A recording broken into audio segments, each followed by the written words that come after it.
हमने बहुत जगह भगत सिंह जी की तस्वीरें लगाई हुई हैं और उनकी एक छवि, उनकी एक गुस्सैल छवि दिखाने का प्रयास, या ये सोचिए कि ये गलती हम अनजाने में कर रहे हैं कि उनके एक हाथ में बॉम्ब और एक हाथ में पिस्टल आज अक्सर उनकी तस्वीरों में आपको दिखाई देंगी। लेकिन आप जानते हैं कि सच क्या है? सच है कि उन भगत सिंह जी के हाथ में हमेशा एक किताब हुआ करती थी।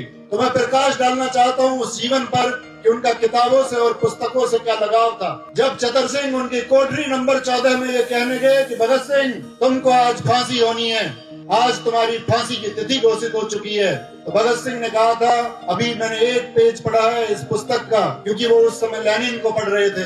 उन्होंने कहा था अभी एक क्रांतिकारी दूसरे क्रांतिकारी से मिल रहा है, अभी उन्हें मिलने दिया जाए। आपको याद रखना होगा उनका केंद्रीय असेंबली में बम फेंक करके उस बहरी सरकार को सुनाने का प्रयास करना।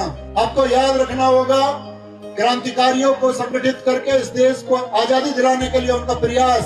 भगत सिंह के गांवों पर इस ब्रिटिश सरकार ने जब नमक रगड़ा तो भगत सिंह ऐसे मुस्कुराते थे जैसे कोई उनकी मालिश कर रहा हो। उस 22 वर्ष की अवस्था में इतना धैर्य, इतना साहस कि आप दुख में मुस्कुराएं, ये हमारे आज के नौजवानों को सीखना होगा। आपको भगत सिंह जी को इसलिए भी याद रखना चाहिए जब उनके पिताजी ने एक पत्र लिख के उनकी माफी के लिए गुहार लगा दी गवर्नर से, तो भगत सिंह जी को पता चलता है कि उनके पिताजी चाहते हैं कि उनकी सजा में कोई रियायत हो। तो उन्होंने अपने पिताजी को पत्र लिख के ये कहा था कि मैं उस खानदान से आता हूँ, मैं उस परिवार की परवरिश हूँ जिन्होंने इस देश की आजादी में कुर्बानियां दी हैं। मेरे चाचा अजीत सिंह पंजाब में पगड़ी संभाल जट्टा आंदोलन चलाते थे, मैं उस परिवार का खून हूँ। पिताजी आज मुझे शर्मिंदगी महसूस होती है कि आज आपने भगत सिंह के लिए माफीनामा लिखा है।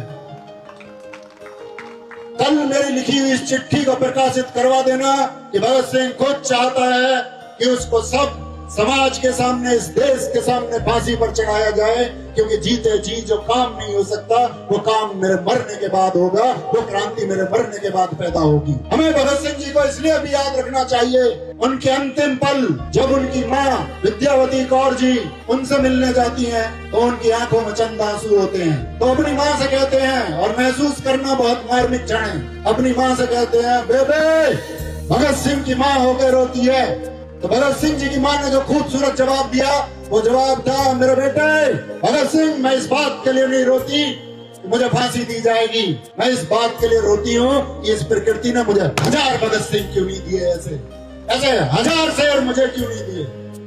उन 1000 शेरों की जरूरत है।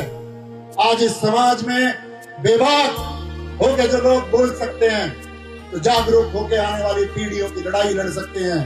शहीद आजम भगत सिंह, शहीद आजम भगत सिंह, शहीद सुखदेव, शहीद राजगुरु, भारत माता की वंदे